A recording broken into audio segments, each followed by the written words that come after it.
primeira carta do apóstolo Pedro. O capítulo é o de número 1 e nós vamos ler do verso 3 até o verso 12.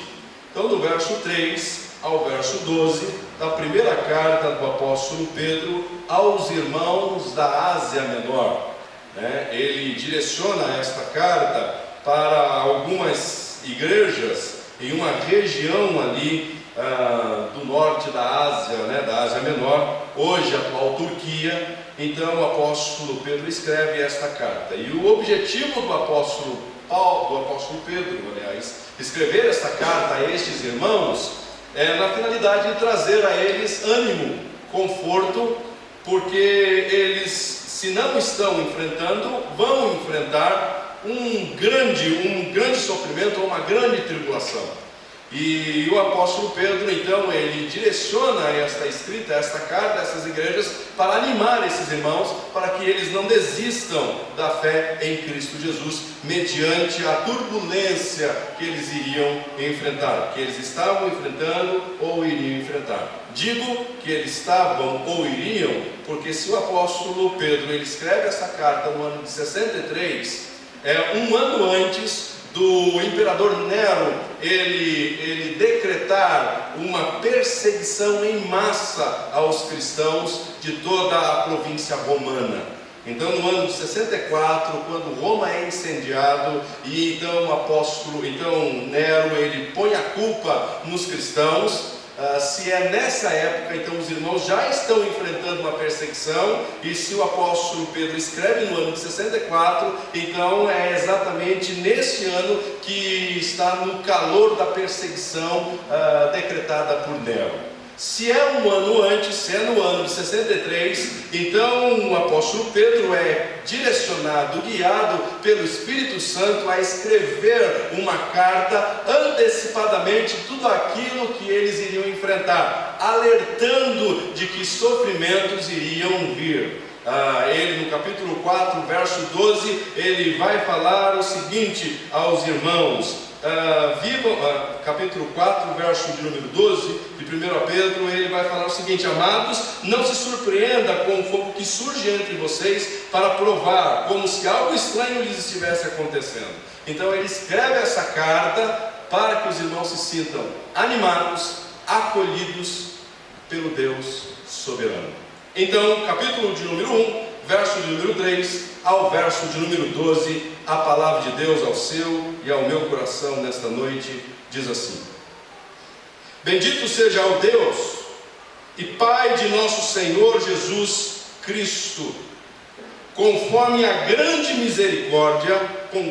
sua grande misericórdia, Ele nos regenerou para uma esperança viva, por meio da ressurreição de Jesus Cristo dentre os mortos, para uma herança que jamais poderá perecer, macular-se ou perder o seu valor. Herança guardada nos céus para vocês, que mediante a fé são protegidos pelo poder de Deus, até chegar à salvação prestes a ser revelada no último tempo.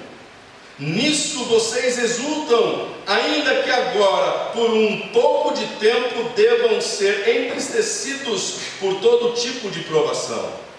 Assim acontece, para que fique comprovado que a fé que vocês têm, muito mais valiosa do que o ouro que perece, mesmo que refinado pelo fogo, é genuína e resultará em louvor, glória e honra quando Jesus Cristo for revelado. Mesmo não o tendo visto, vocês o amam, e apesar de não o verem agora, creem nele e exultam com alegria indizível e gloriosa, pois vocês estão alcançando o alvo da sua fé, a salvação das suas almas. Foi a respeito desta salvação que os profetas falaram da graça destinada a vocês, investigaram e examinaram, procurando saber o tempo e as circunstâncias para os quais apontava o Espírito de Cristo que neles estava, quando lhes predisse os sofrimentos de Cristo e as glórias que se seguiriam àqueles sofrimentos. A eles Foi revelado que estavam ministrando não para si próprios, mas para vocês. Quando falaram das coisas que agora lhes foram anunciadas por meio daqueles que lhes pregaram o Evangelho pelo Espírito Santo, enviado dos céus, coisas que até os anjos anseiam observar. Curva a tua fronte, vamos orar. Ó Deus, diante da tua palavra nós nos encontramos. E mais uma vez pedimos que o Senhor venha falar aos nossos corações. Instrua-nos, ó Deus, por meio dela. Ensina-nos, ó Deus, por meio dela. Espírito Santo, vem aplicar esta palavra à nossa vida, à nossa mente hoje à noite.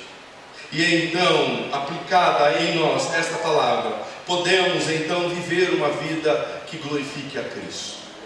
Portanto, sonda os nossos corações, veja em nossos corações tudo aquilo que é necessário ser tirado, e acrescenta em nós o que precisa ser acrescido por meio da revelação, por meio da iluminação da tua palavra em nossa mente hoje à noite. Instrua-nos, conduza-nos e guie-nos. Seja misericordioso conosco, ó Deus Pai, bondoso conosco.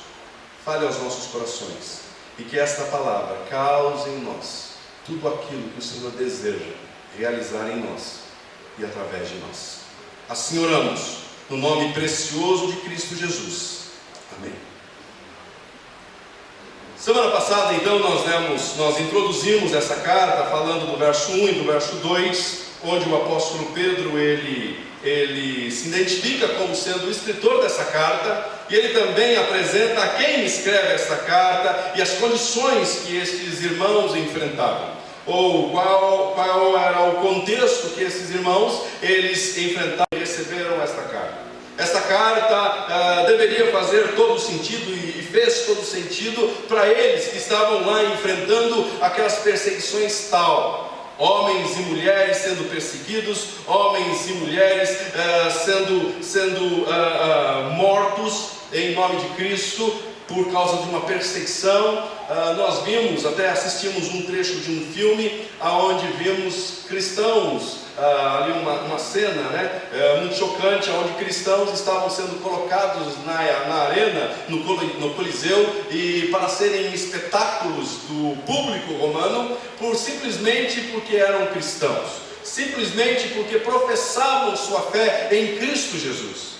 E então eles eram perseguidos, e essa perseguição se deu pelo fato do imperador querendo se livrar de algo que ele fez, que era ter incendiado Roma para destruir a cidade, construir uma nova cidade, uma monumental cidade em sua memória. Então ele destrói, ele incendeia a cidade de Roma, e procurando um bode expiatório, ele coloca a culpa nos cristãos. E então todos os romanos, eles agora têm não um olhar muito favorável para os cristãos. E agora os cristãos não poderiam mais publicamente professar sua fé. As escondidas se reuniam, cultuavam, e na história da igreja, ou no início da igreja, era muito comum você ver pessoas, irmãos, indo para lugares, ou seja, para cavernas, indo para tumbas,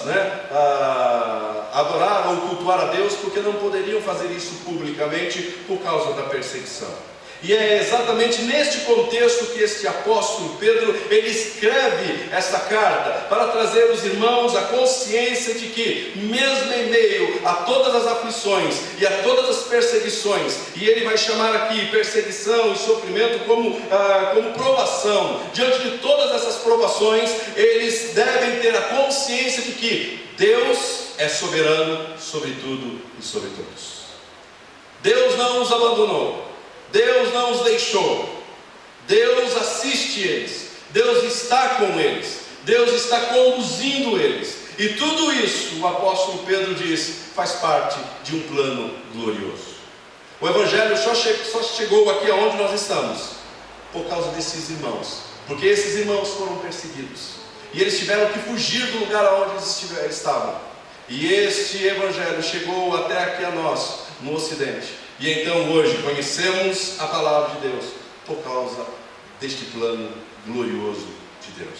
E então o apóstolo Pedro, ele no verso 2, ele vai falar que estes irmãos, eles devem ter os seus corações tranquilos, um coração apaziguado diante de todo esse sofrimento, porque o apóstolo Pedro diz que eles são pessoas escolhidas de Deus, irmãos escolhidos de Deus. E esses irmãos escolhidos de Deus são agora guiados pelo próprio Deus, através do Espírito Santo, para serem santificados. E a aprovação, ela prefigura este ato de purificação, de santificar os filhos de Deus. E também ele vai falar a respeito de que Cristo Jesus é aquele que deu a eles uma nova visão, uma nova vida, uma nova esperança, por causa do seu sacrifício, do seu sangue vertido na cruz.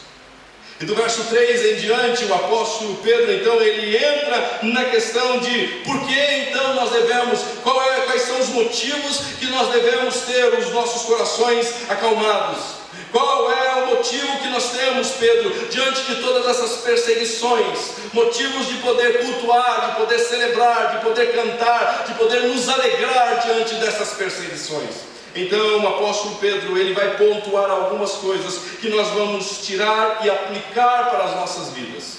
Talvez o contexto aqui não seja o mesmo, um contexto de uma perseguição veemente, de uma perseguição explícita, mas talvez nós enfrentamos uma perseguição implícita, onde falar que nós somos cristãos, talvez para os outros é algo não tão bem visto assim. Você é cristão? Então você tem uma mentalidade ultrapassada. Não, você tem que ser uma pessoa do nosso tempo, ao nosso contexto. Que negócio é esse de buscar uma vida que agrada a Deus? Que negócio é esse de você viver uma vida para satisfazer a vontade de Deus? Não, viva para você mesmo. Aquilo que te faz feliz, então te faça. Aquilo que vem na sua mente, então realize. Não viva para os outros, viva para você. Não viva para satisfazer uma divindade, mas viva para satisfazer o seu coração e as suas vontades. Talvez uma perseguição não explícita de colocar você numa prisão, talvez colocar você em um corredor da morte, mas talvez uma perseguição implícita, aonde você é proibido até mesmo de professar a sua fé nos ambientes aonde você vai. Professar aquilo que você crê nas Escrituras. Então nós vamos olhar para estas aplicações que o apóstolo Pedro ensina aos irmãos e também aplicar às nossas vidas. Primeira coisa que nós vamos ver nesse texto, do verso 3 ao verso 12, é que a vida cristã, ela é marcada por um louvor, tendo como base a esperança das esperanças. Então a primeira coisa que nós vamos ver aqui, o apóstolo Pedro ensinando os irmãos, é que a vida cristã ela é marcada por um louvor, mesmo diante de tanta perseguição, mesmo diante de tanta aflição e provações. O apóstolo Pedro diz que mesmo assim existe motivos para o cristão louvar, engrandecer, cultuar a Deus e se alegrar em Deus por causa de uma esperança que ela é a esperança das esperanças. A segunda coisa é que a esperança cristã está garantida por uma promessa de alguém que não mente.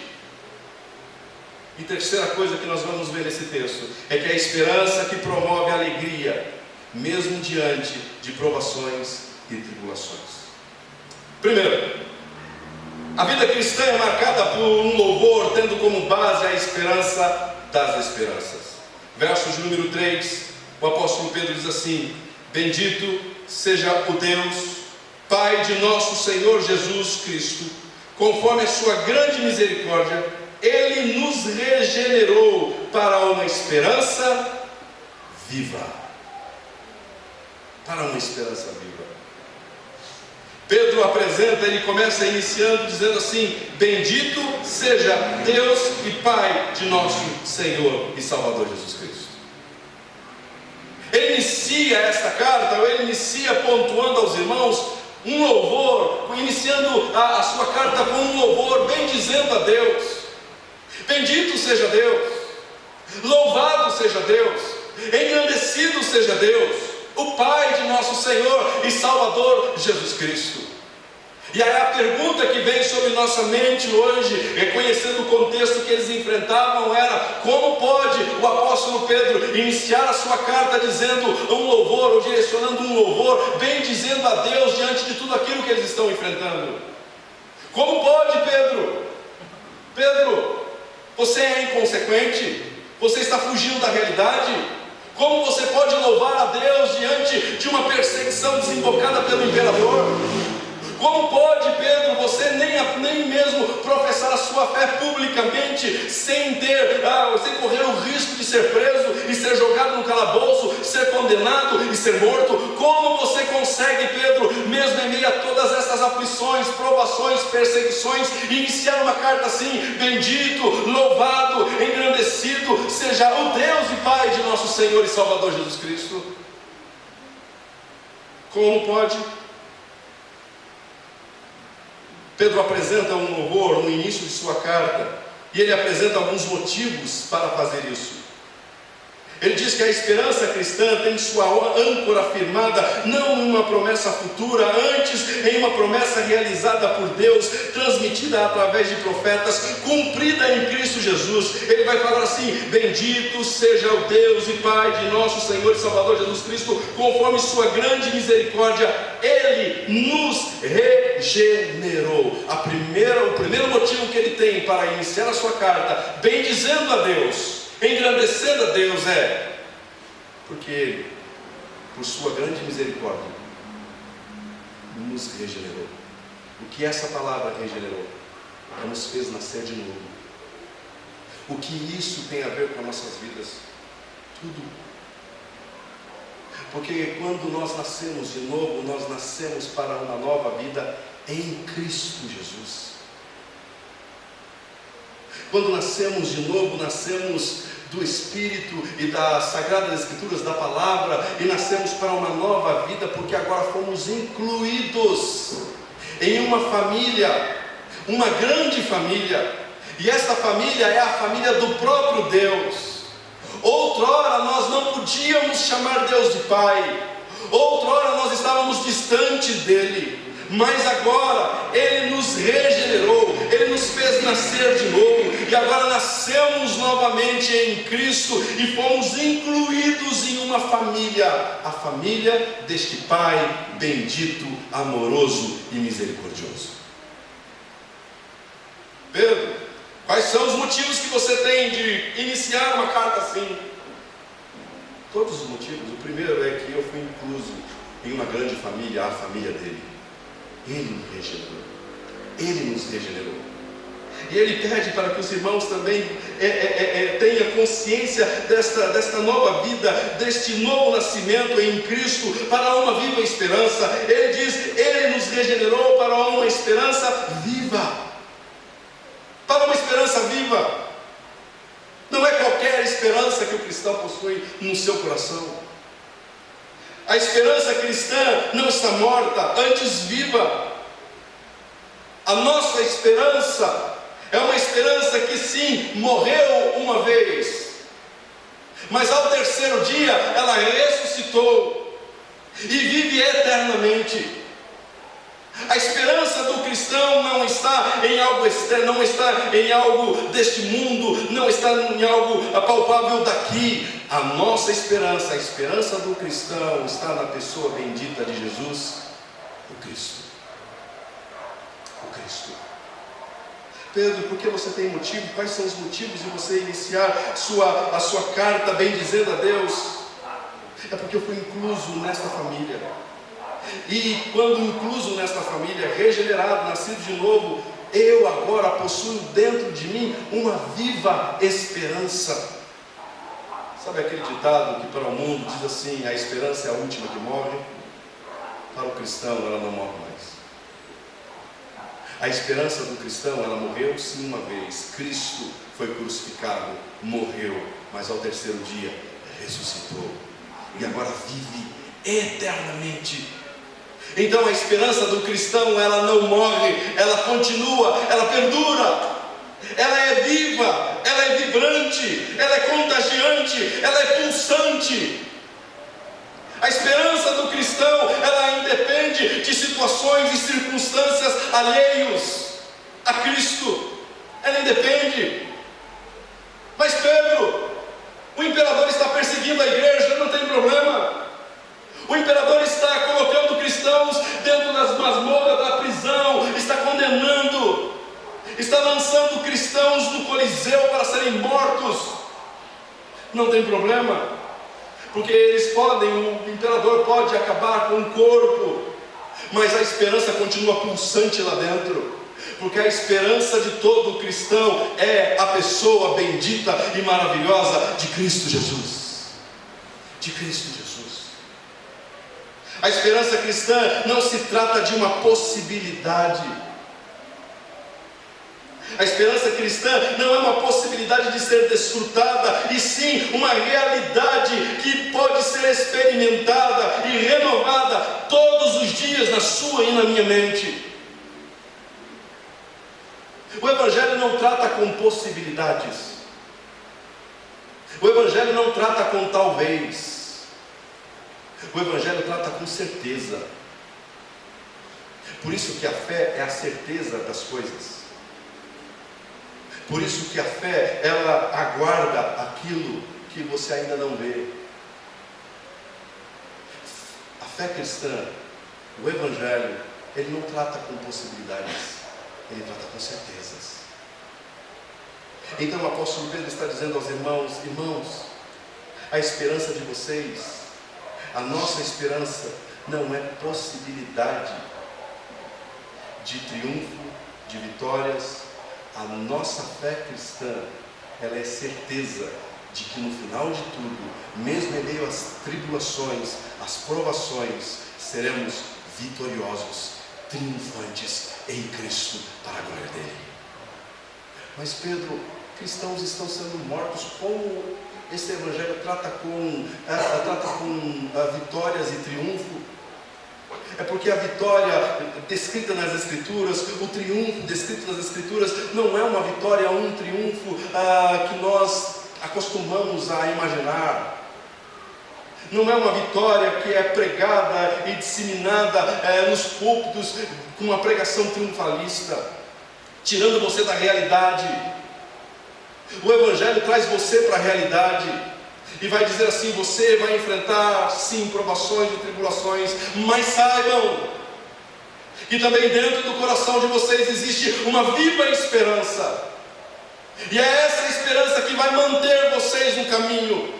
É esta esperança que vai conduzir vocês ao caminho correto.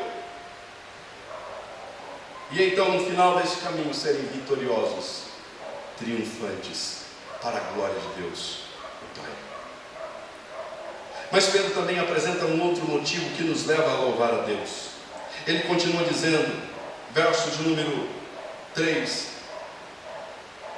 Bendito seja o Pai de nosso Senhor e Salvador Jesus Cristo, conforme sua grande misericórdia, Ele nos regenerou para uma esperança viva por meio da ressurreição de Jesus Cristo dentre os mortos. Verso 4: para uma herança que jamais poderá perecer, macular-se ou perder o seu valor, herança guardada nos céus para vocês. Ele apresenta um outro motivo. Que motivo é esse, Pedro? Uma herança incorruptível, imperecível. Ele vai falar que você possui uma herança que é incorruptível, uma herança que jamais poderá perder o seu valor, macular-se ou perder o seu valor. Ela não pode perecer, ela não pode macular, ela não pode perder o seu valor. Você possui uma herança verdadeira, uma herança sem prazo de validade e sem desvalorização. Ela não está em um carro forte ou em um cofre terreno. Esta herança, ela está bem guardada e ela está reservada para aqueles que estão em Cristo nos céus. Que esperança é essa, Luciano? Que esperança é essa, Pedro? É uma esperança de que nós temos uma herança, e uma herança incorruptível. Quantos aqui já receberam uma herança? Quantos aqui já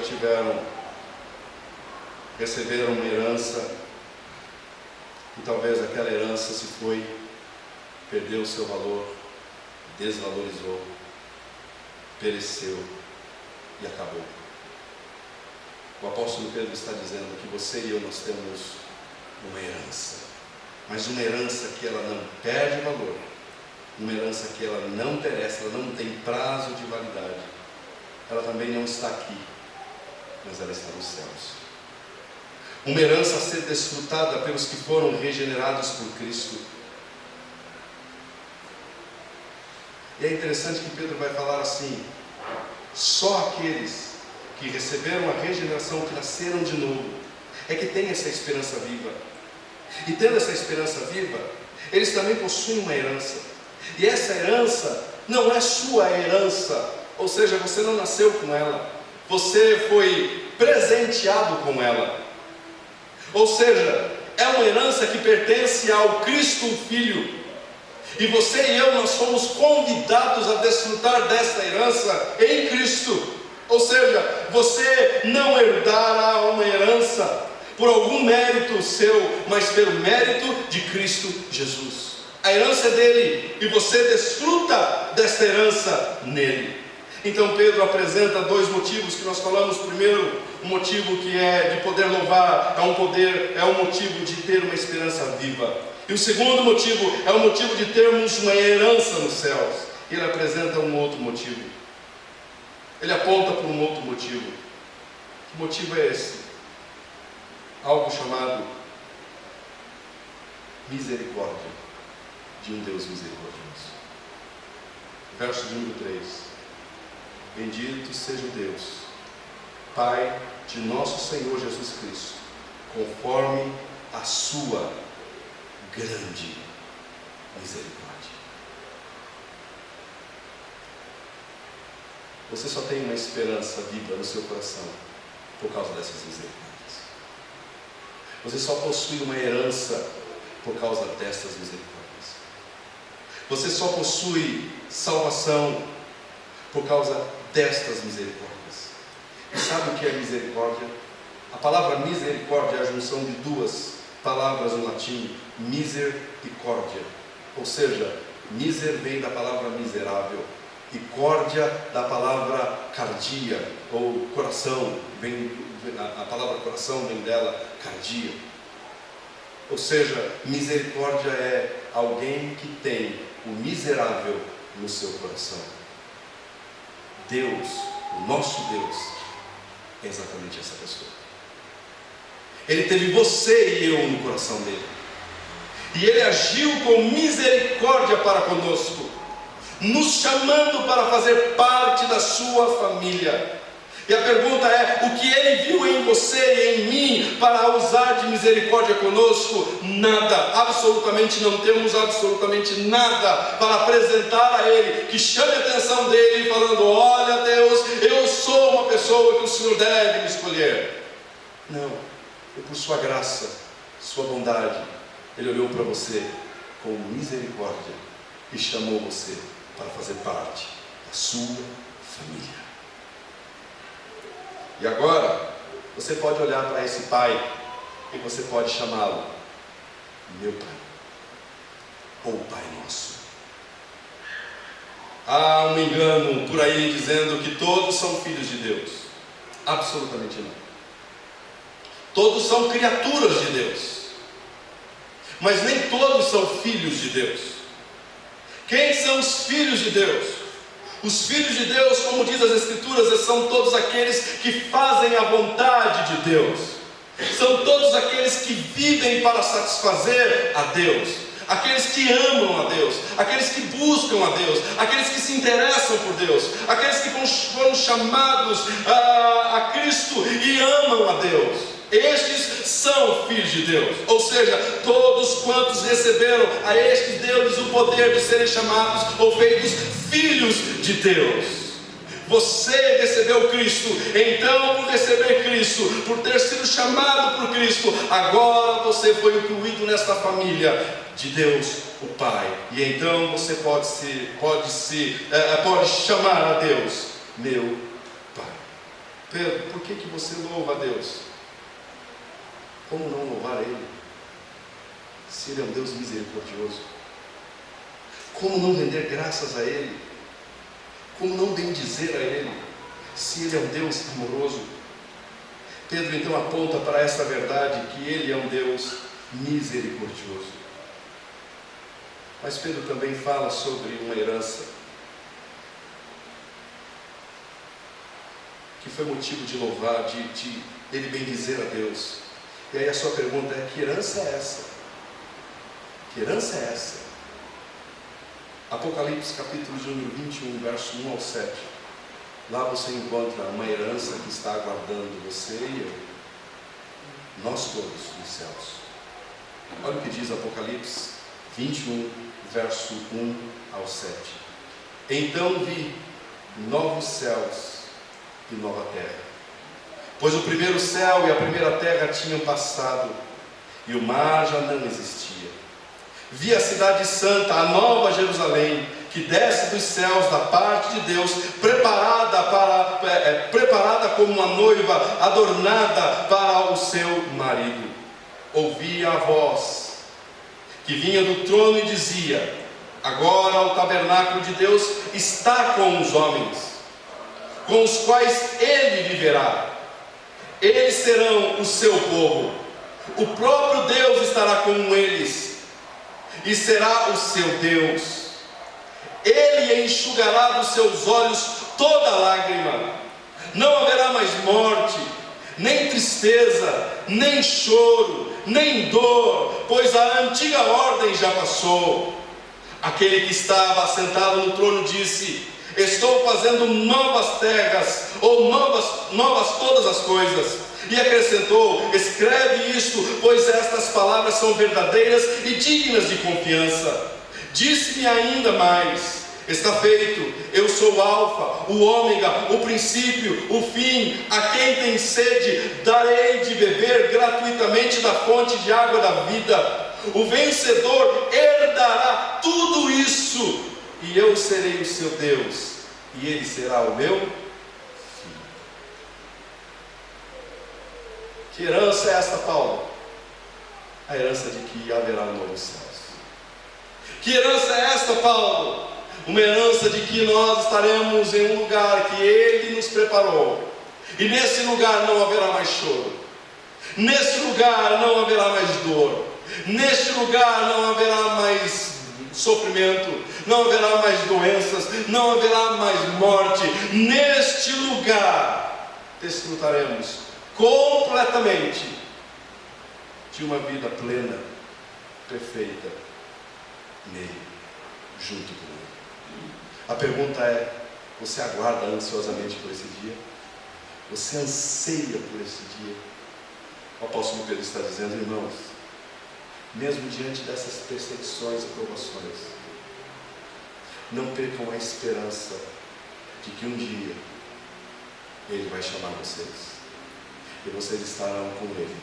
Nós estaremos com Ele para todo sempre. Segunda coisa que nós aprendemos nesse texto é que a esperança cristã está garantida por uma promessa de alguém que não mente. Quem é que faz as promessas contidas nas Escrituras? Deus. E Deus, Ele não é homem para que minta, nem filho do homem para que se arrependa. Ele promete, Ele cumpre. Se nossa salvação, herança ou qualquer outra promessa fosse feita por outra pessoa que não seja Deus, certamente estaríamos ainda perdidos. Se esta promessa ela fosse feita pelo apóstolo Pedro, apenas então somente pelo apóstolo Pedro, nós estaríamos perdidos.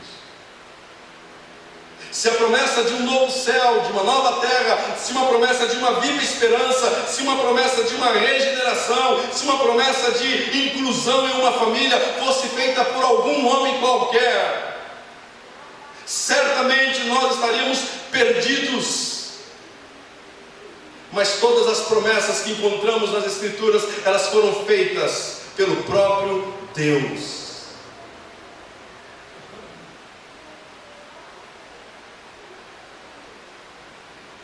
Quer ver uma promessa? Se não fosse o braço forte de um Deus onipotente, aonde é que você e eu nós estaríamos diante de tantas tentações, provações e mais, e tendo nós ainda um coração como temos? Se não fosse Ele nos prometendo que nós estaríamos seguros, guardados por Ele, onde você e eu nós estaríamos hoje? Porque é exatamente isso que o apóstolo Pedro está dizendo. Verso de número 4, ele continua dizendo: para uma herança que jamais poderá perder, macular-se, ou perder o seu valor. Herança esta guardada nos céus para vocês. Verso 5, que mediante a fé são protegidos pelo poder de Deus, até chegar à salvação prestes a ser revelada no último tempo. Ou seja, o apóstolo Pedro está dizendo assim: irmãos, vocês estão sendo guardados por Deus. Vocês estão sendo protegidos por Deus. Se não fosse Deus protegendo nossas vidas, se não é Deus guardando nossas vidas, aonde nós estaríamos? Certamente longe, distante. O termo que ele usa aqui, no verso 5, vocês estão protegidos, é um termo que ele cunha do contexto militar. E ele vai falar assim: vocês estão protegidos, guardados. Guardados. Essa é uma promessa dele. Que mesmo diante das nossas provações, e aqui a questão não é guardados ou imunes de sofrermos, de enfrentarmos aflições.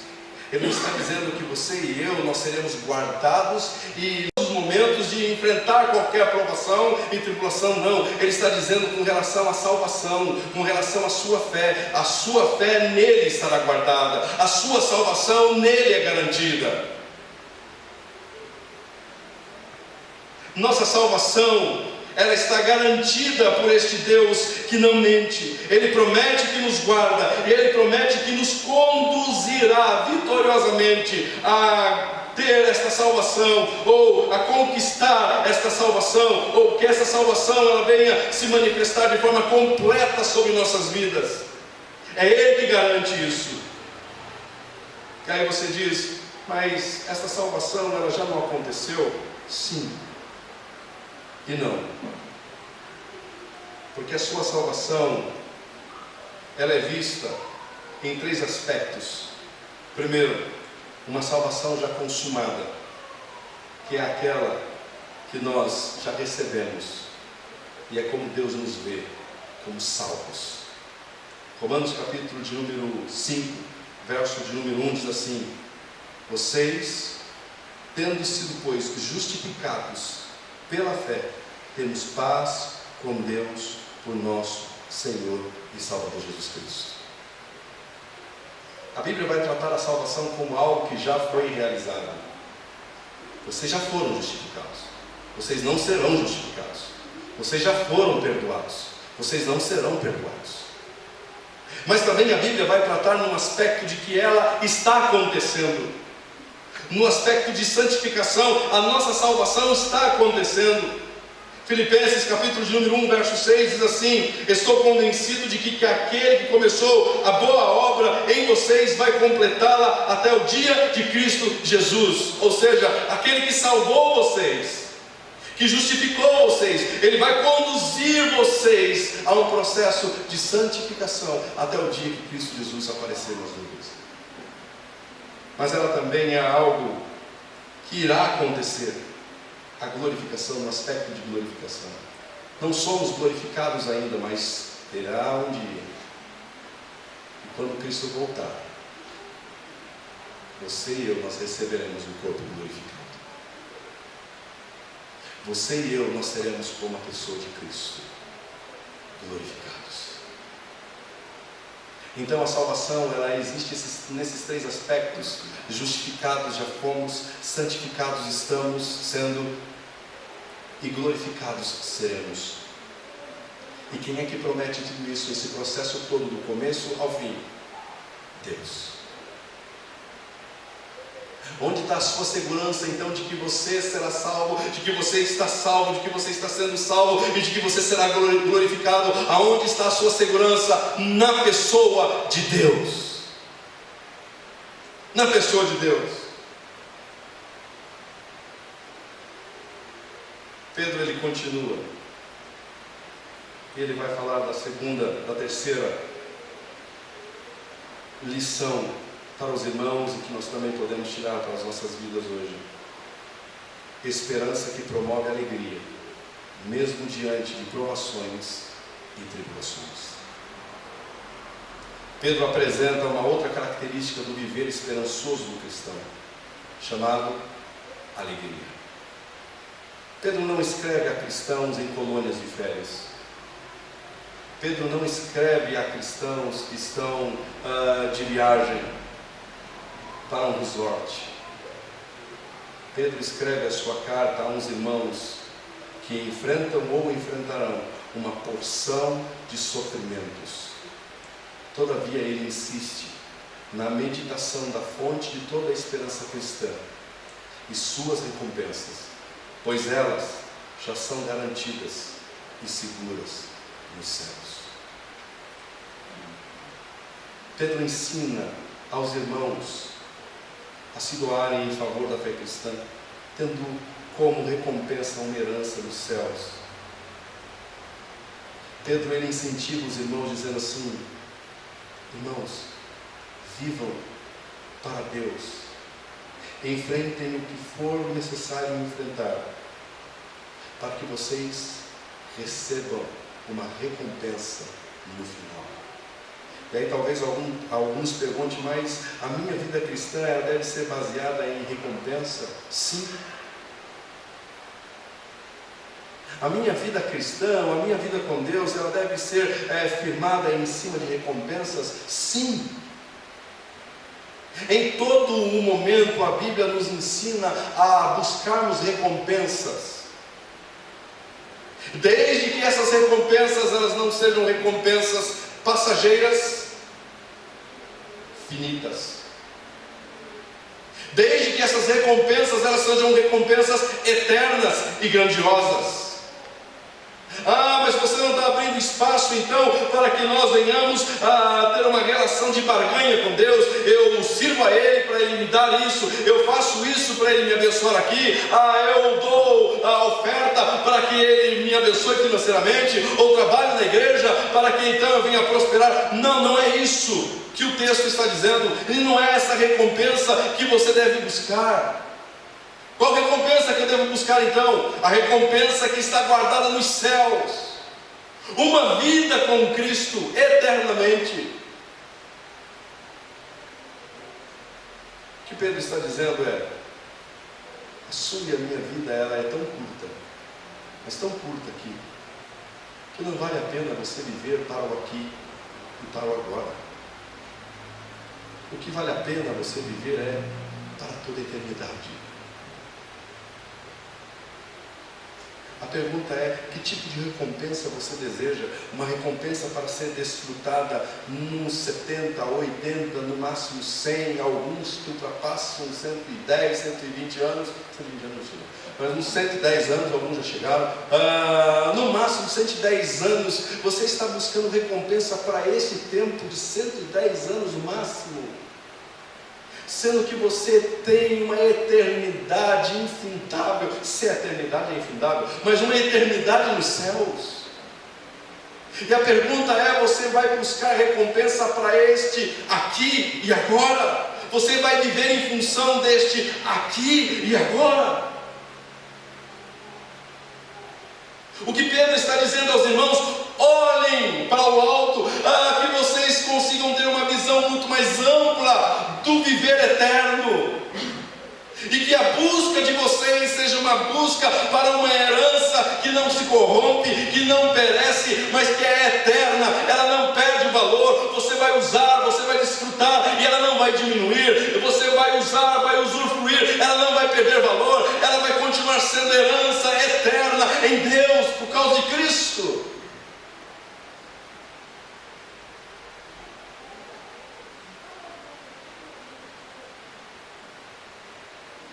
Então Pedro diz assim, e que isso possa proporcionar a você uma alegria de buscar essa herança. Pedro ensina aos irmãos a se doarem em favor da fé, tendo como base essa recompensa. Por que é que você serve a Cristo? Por causa da recompensa. Aí você diz, mas aonde que tem base para isso? Pedro está dizendo, Jesus, ele sofreu o que sofreu por causa da alegria que lhe estava proposta. Hebreus capítulo de número 11, você vai ver várias pessoas vivendo para Deus por causa de uma recompensa. Interessante que quando o Hebreus vai falar sobre Moisés, vai falar que Moisés abriu mão de todas as riquezas do Egito, porque ele era o príncipe do Egito. Ele cresceu na casa de Faraó, criado, cuidado pela filha de Faraó, estudou nas melhores universidades egípcias. Mas quando ele tem os seus 40 anos, então ele decide abrir mão de tudo, das riquezas, dos prazeres, do conforto do Egito, para ir para o deserto, para ser tratado, guiado por Deus, porque ele tinha uma recompensa. Ele aguardava e esperava uma recompensa. Pedro também afirma que as tribulações que enfrentamos, você deve se alegrar, mesmo em meio às tribulações que nós enfrentamos. Sabe por quê? Porque se a herança não tem prazo de validade, as tribulações têm. Verso de número 6. Nisso você exultam. Essa palavra exultar é, nisso vocês se alegrem. Nisso vocês se alegram. Ainda agora, por um pouco de tempo, devam ser entristecidos por todo tipo de provação. Ele está dizendo assim, mesmo agora, por um pouco de tempo, não é por muito tempo, mas sim por um pouco de tempo, vocês devam ser entristecidos por todo tipo de provação. Várias provações vão chegar, provações pesadas, provações grandes, pequenas, vocês vão enfrentar. Mas não pense que vocês vão ser deixados, largados nela, porque elas têm um tempo para iniciar, elas têm um tempo para terminar.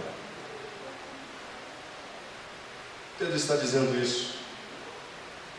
Assim acontece com uma finalidade, para que fique comprovado que a fé que vocês têm, muito mais valiosa do que o ouro que perece, mesmo que refinado pelo fogo, é genuína e resultará em louvor, glória e honra quando Jesus Cristo for revelado. Aí você pergunta, mas qual a finalidade de provação, da provação?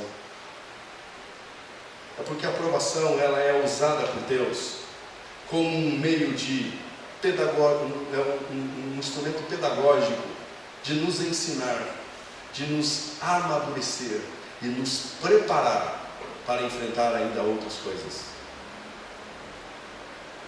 Para nos ensinar, para nos preparar, para nos habilitar, para também sermos usados pelo próprio Deus a aconselhar e a auxiliar outros que sofrerão as mesmas coisas.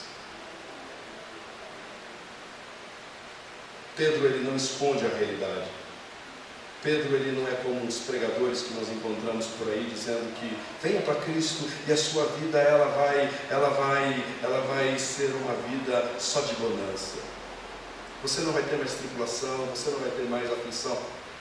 Pedro não esconde isso. Pedro está dizendo, venha para Cristo, mas tenha a certeza de que em nome de Cristo vocês enfrentarão aflições e tribulações. Ah, mas então qual é a diferença? Porque se eu não vier para Cristo, eu também terei aflições e tribulações, não é isso? Sim, Mas então qual é a diferença? Onde está a diferença daqueles que recebem a Cristo e dos que não recebem a Cristo? A diferença está na esperança viva em seus corações. Qual a diferença? A diferença é que aqueles que não têm Cristo, eles não têm a quem recorrer nesses momentos de dificuldades e aflições. Aqueles que têm Cristo, eles têm a quem recorrer. Aonde ir? Pedro afirma que a maior alegria do cristão, verso de número 8, mesmo não tendo visto, vocês o amam. Amam quem? Cristo. Verso 7, quando Cristo Jesus for revelado. Mesmo não tendo visto, vocês o amam. E apesar de não o verem agora, creem nele e exultam com alegria indizível e gloriosa. Pedro, por que é que você está pedindo para a gente se alegrar em meio às aflições? Sabe por quê? Porque vai chegar o dia quando Cristo for revelado, e quando você olhar para Cristo, você vai esquecer de todas as suas tribulações e aflições que você enfrentou nesse mundo, por causa da beleza, da glória, da majestade desse Cristo revelado. Pedro está dizendo que nós, você e eu, só seremos capazes de caminhar em meio às tribulações desta vida com entusiasmo em nossos corações, se o nosso coração estiver tomado por um amor indescritível a Cristo. O antídoto a um coração desanimado e entristecido é o amor à pessoa de Cristo. Quanto mais você conhecer Cristo, mais você o amará. E quanto mais você o amar, mais você crerá nele. E quanto mais você crer nele, mais você se alegrará de uma forma indizível e de uma forma gloriosa na pessoa dele. Qual é a fonte então da sua alegria, Pedro? A fonte da minha alegria não são as circunstâncias externas. A fonte da minha alegria é a esperança que vive em mim, Cristo Jesus. Você pode talvez perguntar, mas quer dizer que cristão não fica triste? Claro que fica. Você quer dizer que cristão não sofre? E como sofremos? Mas então como você pode dizer que o cristão, ele é mesmo assim, mesmo na tristeza, tendo um paradoxo, mesmo na tristeza ser alegre? É porque o cristão, a alegria que é produzida no cristão não é uma alegria vinda deste mundo ou de circunstâncias fora dele. A alegria do cristão é a pessoa de Cristo Jesus. Por isso que o fruto do Espírito é amor, paz e alegria. E tantas outras. Amabilidade, fidelidade, mansidão, domínio próprio, benignidade. São 9 características desse fruto, mas um deles é alegria. Você pode encontrar com cristãos que estão passando por tribulações, entristecidos, talvez, mas no coração, entusiasmado ainda com o Evangelho, porque o Evangelho é Cristo. E dentro do seu coração há uma ânsia, um desejo de ver Cristo. E quando nós chegarmos lá, quando nós chegarmos lá, toda a sua dor vai passar, todo o seu desespero vai findar. Lá não haverá mais choro, lá não haverá mais tristeza, lá não haverá mais morte, lá haverá uma vida eterna com o Deus eterno. Amém? Pedro, ele finaliza o verso 12 dizendo: